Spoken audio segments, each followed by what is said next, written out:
दोस्तों, हम इस वीडियो में बात करने वाले हैं एनडीए एनए का जो सेकंड पेपर आया था 2021 में। उस वीडियो में जो 50 क्वेश्चन आए थे इंग्लिश के, उन ऑल टोटल 50 क्वेश्चन की बात करने वाले हैं। तो चलिए इस वीडियो की शुरुआत करते हैं। तो इसके पहले हमने जो 2022 का था, जो फर्स्ट पेपर हुआ था, उसका वीडियो मैंने डाल दिया था। उसका लिंक आपको वीडियो को डिस्क्रिप्शन में मिल जाएगा। साथ साथ में जितने भी प्रीवियस ईयर क्वेश्चन पेपर हैं उनकी मैंने एक प्लेलिस्ट बना दी है, उसका लिंक भी आपको वीडियो को डिस्क्रिप्शन में मिल जाएगा, जो कि एनडीए के हैं। तो चलिए हम बात करते हैं अपने आज के क्वेश्चन की। ऐसे निकलेगा। अच्छा, जैसा कि हमारा पहला क्वेश्चन शुरू हो रहा है एरर्स से, तो हम देखते हैं एरर्स। तो जैसा कि हमारा पहला क्वेश्चन है एरर का, nursery classes for children starts on April every year. तो जैसा कि अगर आप इसको ध्यान से देखेंगे तो आपको पता चलेगा कि हमारा जो सब्जेक्ट है वो प्लूरल है, लेकिन यहाँ पर वर्ब जो आई है वो सिंगुलर के लिए है।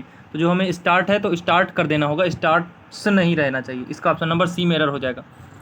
अगला देखते हैं, the pollution level is very high. Pollution level बहुत ही हाई है and becomes a health hazard, और एक हेल्थ हैजार्ड बन चुका है।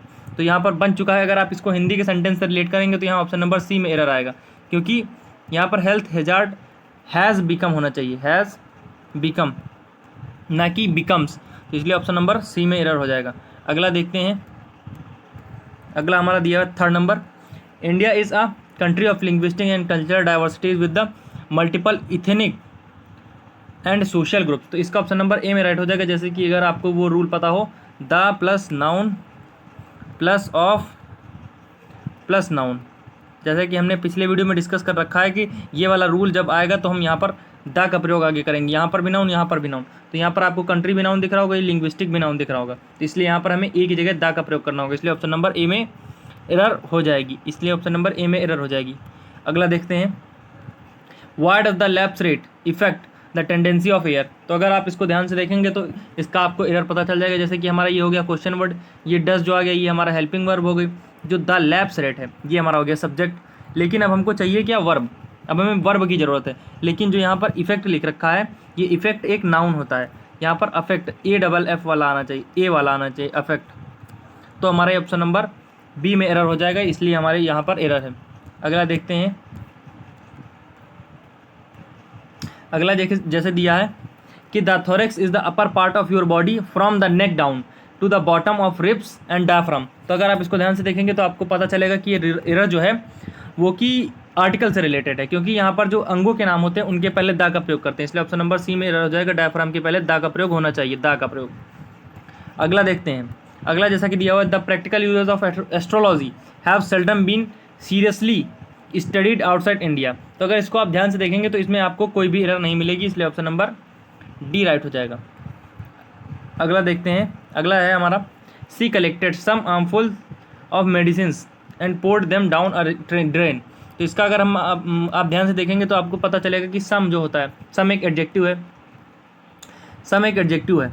तो अगर इसके बाद जो आने वाला नाउन है, साथ साथ में सम एक एडजेक्टिव है, तो इसके बाद अगर आने वाला नाउन काउंटेबल है तो वो प्लूरल में आता है, हमेशा प्लूरल नाउन आता है। अगर अनकाउंटेबल है तो उसका प्लूरल बनता ही नहीं है, इसलिए ऑप्शन नंबर बी में एरर हो जाएगा। यहाँ पर आर्मफुल नहीं, आर्म्सफुल होना चाहिए। क्या होना चाहिए, आर्म्सफुल, इसलिए ऑप्शन नंबर बी में एरर है। अगला देखते हैं, in many countries the United Nation और other internationally organised peace keeping forces are trying to keep the peace. तो अगर हम इसको देखेंगे तो इसलिए option number option number B में एरर हो जाएगा, क्योंकि यहाँ पर और नहीं, एंड का प्रयोग होना चाहिए, एंड का प्रयोग होना चाहिए। अगला देखते हैं, जैसा कि हमारा अगला दिया हुआ अर्ली सिटी। तो अर्ली जैसा कि आपको दिख रहा होगा कि अर्ली एक समय सूचक शब्द है जिसका प्रयोग पास्ट में किया जाता है। किस में किया जाता है, पास्ट में। तो ये ऑप्शन नंबर ए में एरर हो जाएगा, क्योंकि यहाँ पर इन्होंने प्रेजेंट टेंस का प्रयोग कर रखा है, रिलाई का। तो इसमें ऑप्शन नंबर ए में एरर हो जाएगा। तो अगर हम इसको बनाना है तो हम इसको इस तरीके बना सकते हैं, अर्ली सिटी रिलाइड ऑन, मतलब पास्ट इंडेफिनिट का हम प्रयोग करेंगे।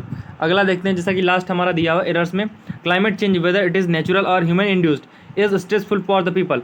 तो अगर आप इसको देखेंगे तो इसको आपको पता चलेगा कि जो एम्फेसाइज होता है, एम्फेसाइज और स्ट्रेस, इनके साथ कभी भी फॉर का प्रयोग, मतलब किसी भी प्रीपोजिशन का प्रयोग एक्टिव वॉइस में नहीं होता है, इसलिए ऑप्शन नंबर सी में एरर हो जाएगा।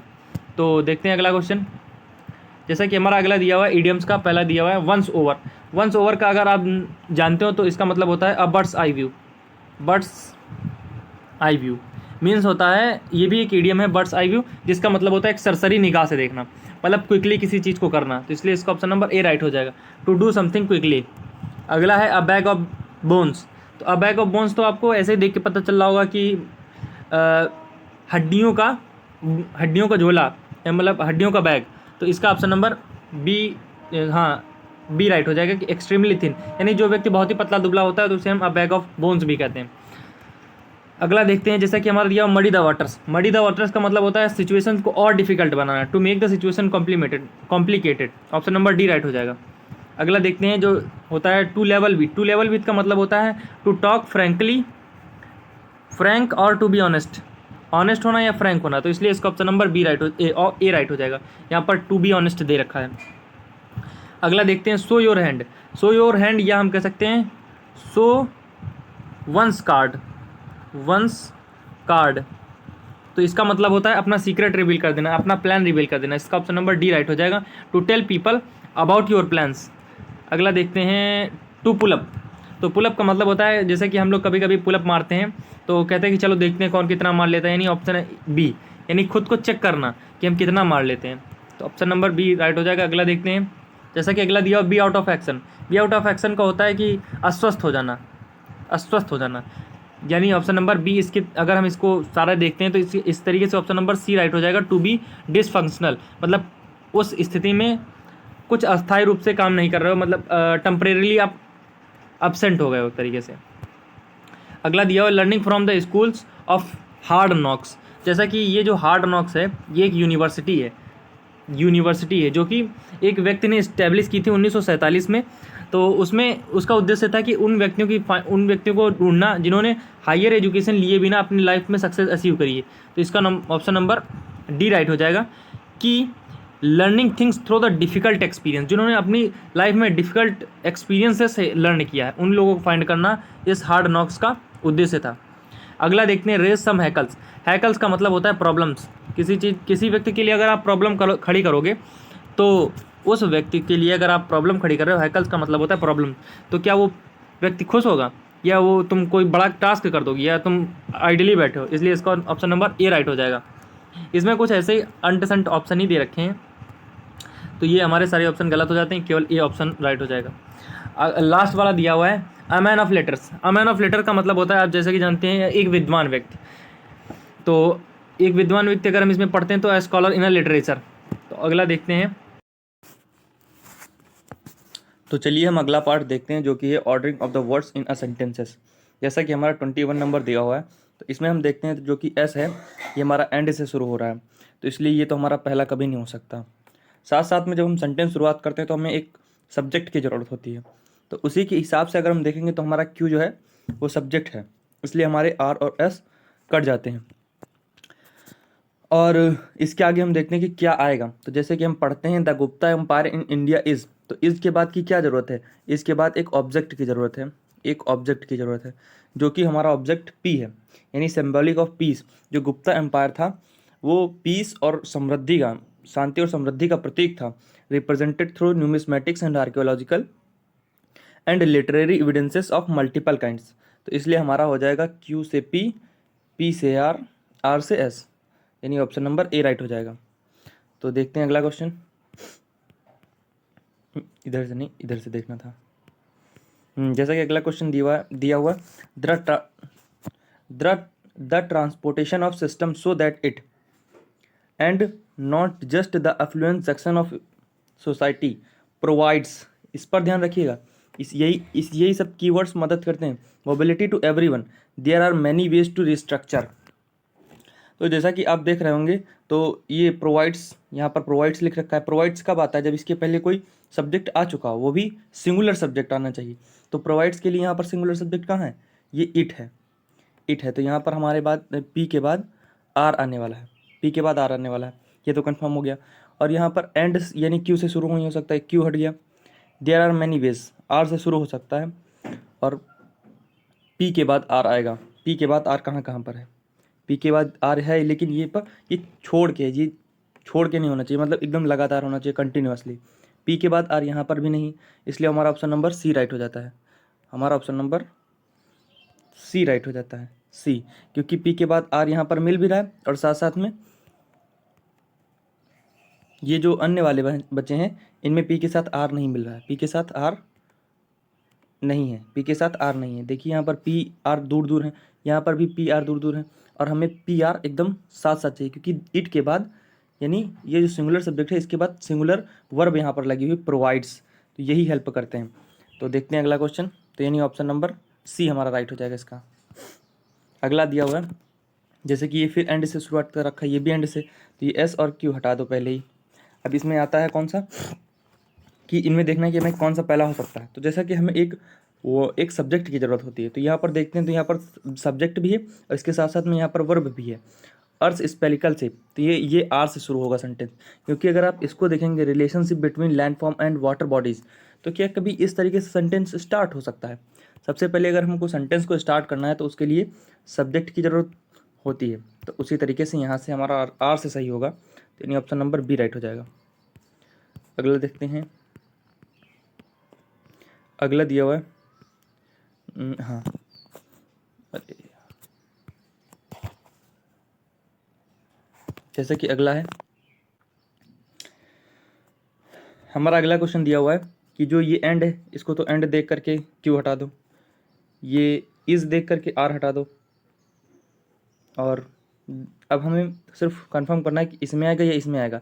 तो आप खुद ही सोचिए कि जो ये है द बॉडी, तो एक तो द बॉडी, इसके साथ कोई वर्ब भी नहीं है, इसके साथ कोई वर्ब भी नहीं, और ये सिंगल सब्जेक्ट है, मतलब इसके साथ ये केवल सब्जेक्ट है, यहाँ पर सब्जेक्ट दे रखा है लेकिन इसके साथ कोई वर्ब नहीं है, तो इसका कोई मतलब नहीं बनता है। तो इसलिए हमारा पी से शुरू होगा, द फंक्शन ऑफ कैपिलरीज, यानी एस क्यू आर हट गए, तो the function of capillaries is to take nutrients oxygen, and Q आएगा oxygen the body and to take away their wastage material and other material to all cells in, तो option number A right हो जाएगा। तो जैसा कि हमारा अगला question दिया हुआ है, even to someone with a tin ear her singing sounded pretty melodious sorry. तो अगर आप इसको ध्यान से देखेंगे तो यहाँ पर एक इडियम लिखा हुआ है जो कि someone with a tin year, someone with a tin year का मतलब होता है कि आप नेचुरल एबिलिटी, जो मतलब व्यक्ति की नेचुरल एबिलिटी है वो उसने खो दी है, इसलिए वह किसी चीज़ को सुन या समझ नहीं सकता है। तो इसका ये मतलब क्यू के बाद आर आएगा, क्यू के बाद जस्ट आर आना चाहिए, यहाँ क्यू के बाद आर है, क्यू के बाद आर है, ये नहीं है और ये भी नहीं है, तो ये हमारे दो ऑप्शन तो ऐसे ही कट जाते हैं। तो क्या आप सोच सकते हैं कि इवन से शुरू हो सकता है कोई सेंटेंस, क्योंकि यहाँ पर इवन से एक तो शुरुआत कर रखी है, क्योंकि इवन से सेंटेंस तब शुरू होता है जैसे कि इवन टू का मतलब होता है, इवन टू का मतलब होता है यहाँ तक की, यहाँ तक की। तो जब आप किसी के घर जाते हैं तो अगर किसी ने कुछ पानी यानी खाने के लिए नहीं पूछा, ना बैठने के लिए पूछा, तो आप क्या कहेंगे, जब हम उनके घर गए तो उन्होंने नाश्ता तो छोड़ो यहाँ तक कि बैठने को नहीं बोला, यहाँ तक कि बैठने को नहीं बोला। जब ये यहाँ तक की सेंटेंस आप प्रयोग कर रहे हैं, तो जब ये यहाँ तक की यूज़ करेंगे तो ये सेंटेंस के लास्ट या मिड में यूज़ करेंगे, ना कि शुरुआत में। तो हमारा क्यू से भी शुरू नहीं हो सकता, इसलिए ऑप्शन नंबर सी राइट हो जाएगा। और साथ साथ में हम इसकी बात कर लेते हैं लाइक की। तो लाइक कब आता है, लाइक एक यहाँ पर प्रीपोजिशन की तरह प्रयोग हुआ है, क्योंकि ये जो माइन है, माइन का मतलब मेरा, तो जब लाइक के बाद नाउन या प्रोनाउन आए, नाउन या प्रोनाउन आए तो ये एक प्रीपोजिशन की तरह प्रयोग होता है। जैसे कि एक सेंटेंस हम लोग बोल सकते हैं, I want a haircut, I want a haircut like you, like you. देखिए यहाँ पर ये जो यू है ये एक प्रोनाउन है और इसके पहले लाइक लगा हुआ है, तो उसी तरीके से ये जो लाइक है ये सेंटेंस के लास्ट में आएगा, तो उस तरीके से भी हम इसको जा सकते हैं। तो ये हमारा ऑप्शन नंबर सी राइट हो जाएगा। देखते हैं अगला, स्टार्ट मतलब ये मेरा कहना था कि सेंटेंस के एकदम लास्ट में नहीं, लेकिन हाँ ये सेंटेंस के स्टार्टिंग में तो कभी सब्जेक्ट नहीं बन सकता है। बात करते हैं अगला, जैसा कि दिया है the government of India under हाँ तो अगर आप इसको देखेंगे तो आपको समझ में आएगा कि जो द गवर्नमेंट ऑफ इंडिया है इसका लिंक कहीं ना कहीं इस आर से मिल रहा है, क्योंकि अगर आप मतलब इतना तो हिस्ट्री आप जानते होंगे कि the government of India under the British rule was pro capitalist, तो यहाँ पर क्यू और आर का एकदम खतरनाक लिंक है। तो क्यू आर कहाँ है, यहाँ पर है नहीं है, क्यू आर यहाँ पर है, यहाँ पर भी नहीं, ये हट गया, ये हट गया, और ये दोनों बचे हैं अब, बी और सी। ये दोनों तो हट गए, बी और सी बचा हुआ है। बी और सी को हमको देखना है। तो बी और सी की शुरुआत जब हम करते हैं तो the government of India under the British was pro capitalist. तो जैसे कि हमारा क्यू से शुरू हो चुका है, तो ये हमारा ऑप्शन नंबर बी राइट हो जाएगा। चलते हैं अगले क्वेश्चन की ओर। जैसा कि हमारा अगला क्वेश्चन दिया हुआ है, of extreme poverty among its people economic policies was prevalence and, तो एस से हटा दो, एस है ही नहीं, एस से हट गया, पी से भी हट गया क्योंकि पी यहाँ ऑफ से शुरू हो रहा है, और a major characteristic of British rule in India. तो अगर हम इसको देखें तो हमें पता चल रहा है कि यहाँ पर जो ये इकोनॉमिक पॉलिसीज़ है ये कहीं ना कहीं सब्जेक्ट बनने लायक है, लेकिन इसके पहले कुछ ना कुछ मेन पॉइंट तो आना चाहिए। इकोनॉमिक पॉलिसीज़ किसकी इकोनॉमिक पॉलिसीज़ की यहाँ पर आखिरकार बात हो रही है, तो हमें ये समझने की बात है। तो इकोनॉमिक पॉलिसीज़ किसकी बात हो रही है, जो ब्रिटिश वाले हैं इनकी इकोनॉमिक पॉलिसीज़ की बात हो रही है। British economic policies was prevalence of extreme poverty among its people. तो यहाँ ये जो हम देखते हैं तो एंड से एस से शुरू नहीं हो रहा, क्यू से भी शुरू नहीं हो रहा, क्योंकि यहाँ पर क्वेश्चन खड़ा होता है किसकी इकोनॉमिक पॉलिसीज़ की बात हो रही, पी से भी नहीं शुरू हो रहा है, और क्यू से भी जब कट ही चुका है तो यहाँ आर वाला आंसर सही हो जाएगा। यानी a major characteristic of British rule in India and net result of British economic policies was prevalence of extreme poverty among its people. तो इसी तरीके से हमारा बहुत ही आसानी से हम ये पी क्यू आर एस वाले क्वेश्चन बहुत ही आसानी से हम बना सकते हैं। तो चलते हैं अगला क्वेश्चन देखते हैं। You can't just very intelligent but a book by its cover he does not. तो अगर आप इसको ध्यान से देखेंगे तो आपको पता चलेगा ये तो एक ऐसी कहावत है कि किसी बुक को आप उसके कवर से जज नहीं कर सकते।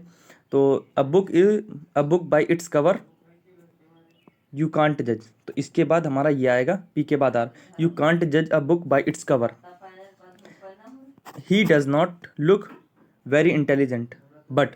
तो अगर आप इसको ध्यान से देखेंगे तो पहले ये आना चाहिए S, he does not look very intelligent but you can't जज, means S Q P R, S Q P R कहाँ पर है, ऑप्शन ए में है ये S Q P R, S Q P R. तो अगला क्वेश्चन देखते हैं। जैसा कि अगला क्वेश्चन दिया हुआ है, membership and partnership as well as can be found in the decline in party evidences of, ऐसे ही करके काफ़ी लंबा दिया हुआ है, इसको छोड़ते हैं। जैसे कि ये इन दिया हुआ है तो हम पहले तो एस वाला देख लेते हैं, ही नहीं एस वाला। कैन क्यू दिया हुआ है, क्या कैन से कोई सेंटेंस शुरू होता है कभी, क्यू हट गया, क्यू हट गया, क्यू हट गया। अब हमें देखना है कि membership and partnership as well as, या तो अब पी तो है ही नहीं कहीं पर तो हम भूल ही जाते हैं इसको। अभी हम सिर्फ हमको आर से देखना है, evidences of a crisis in party politics.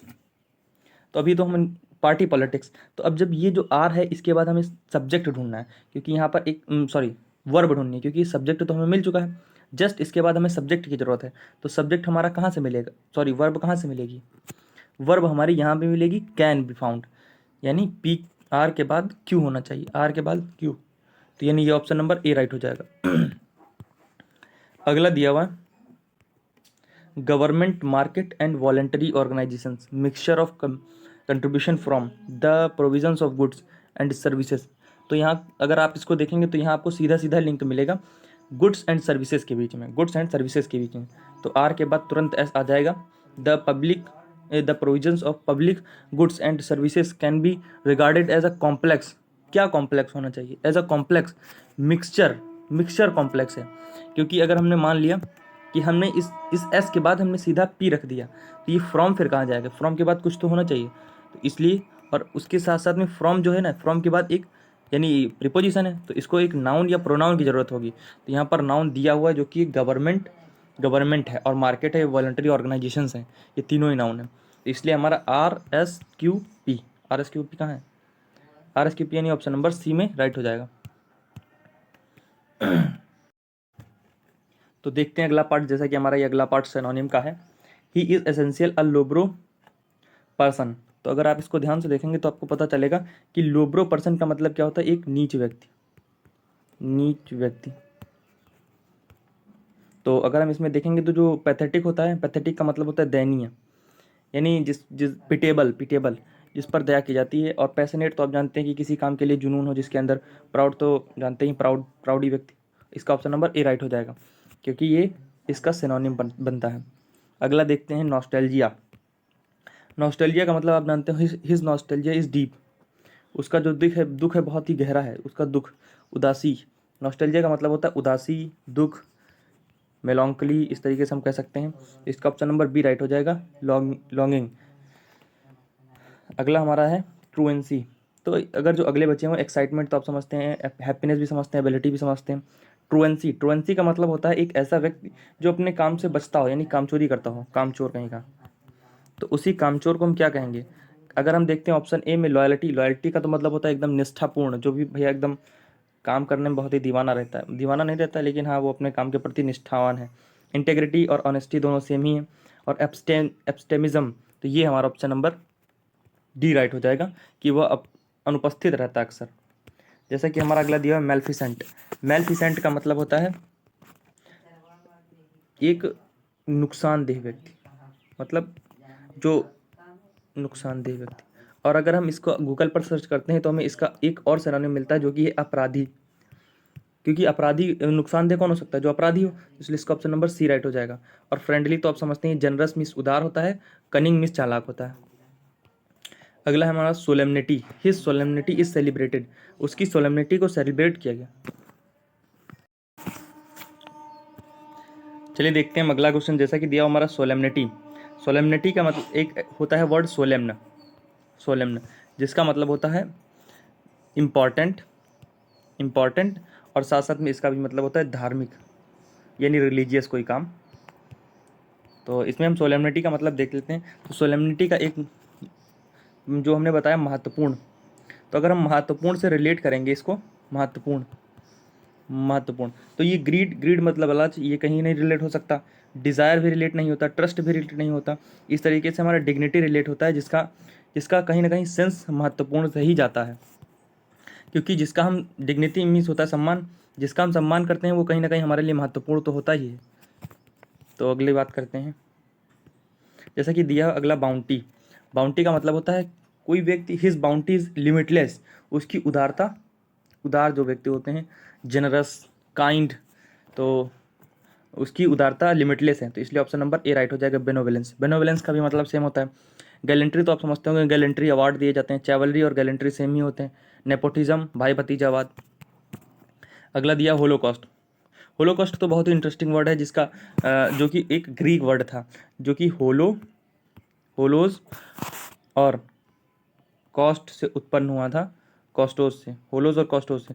इसका मतलब होता है होल, मतलब कंप्लीट, और इसका मतलब होता है बर्न करना, यानी पूरी तरह से बर्न कर देना। यानी तुम किसी चीज़ को पूरी तरह से बर्न कर रहे हो तो मतलब उसका विनाश ही तो कर रहे हो, इसका डिस्ट्रक्शन कर रहे हो। इसलिए इसका ऑप्शन नंबर बी राइट हो जाएगा, डिस्ट्रक्शन।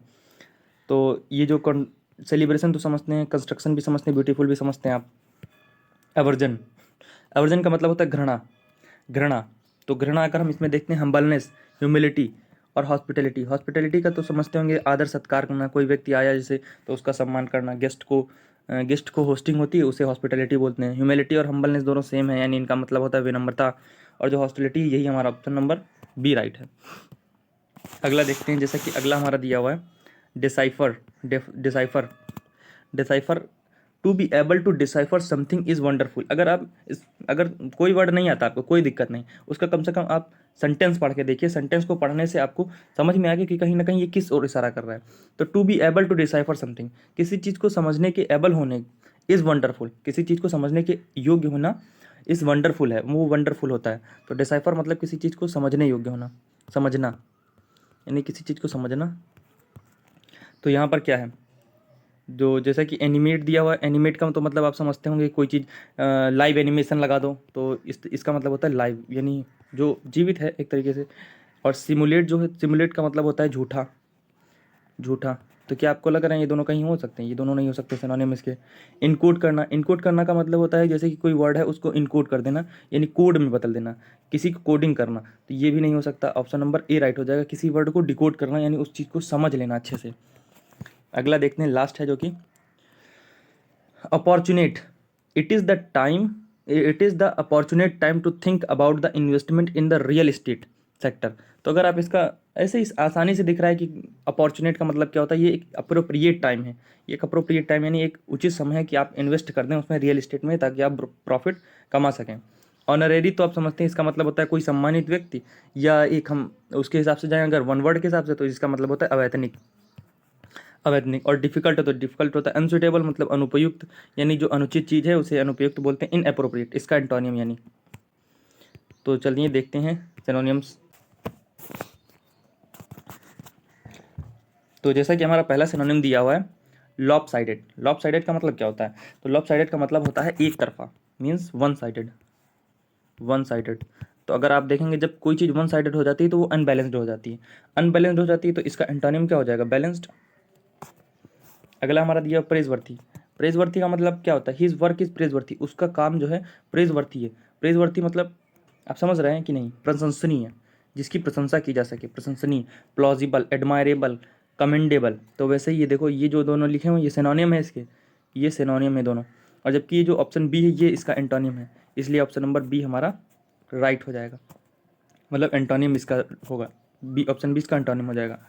और अगला हमारा दिया हुआ है कि क्रेडिटेबल। क्रेडिटेबल तो आप समझते होंगे जिस पर बिलीव किया जा सके, reliable. His deeds has retrograde result. तो अगर इसको आप ध्यान से देखेंगे तो जो प्रोग्रेसिव होता है तो उसका जो रेट्रोग्रेड एंटोनियम होता है। प्रोग्रेसिव, रेट्रोग्रेसिव आपने सुना होगा, रेट्रोग्रेसिव, रेट्रोग्रेसिव। रेट्रोग्रेसिव का ये सिनोनियम है, जबकि प्रोग्रेसिव का एंटोनियम है। तो ये हमारा ऑप्शन नंबर ए राइट है। अगला देखते हैं, जैसे कि हमारा अगला दिया हुआ है पैलेटेबल। पैलेटेबल का मतलब क्या होता है? ही always offers palatable solution. Palatable solutions मतलब वो जो हमेशा ऑफर करता है, पैलेटेबल सोल्यूशन ऑफर करता है। तो मतलब जो हर व्यक्ति एग्री कर जाए जिससे, वो उस तरह के सोल्यूशन वो ऑफर करता है। तो इसका सिनोनिम तो एग्रीबल हो जाएगा, लेकिन एंटोनियम हमें देखना है। एंटोनियम हमारा ऑप्शन नंबर बी राइट हो जाएगा, अनएक्सेप्टेबल। और ये जो ये दोनों हैं ये एक दूसरे के सिनोनिम है, ये भी एक दूसरे, तीनों एक दूसरे के सिनोनिम है। इंसान इसका आंसर सी था। और ये हमारा अगला है his view on subject are microscopic.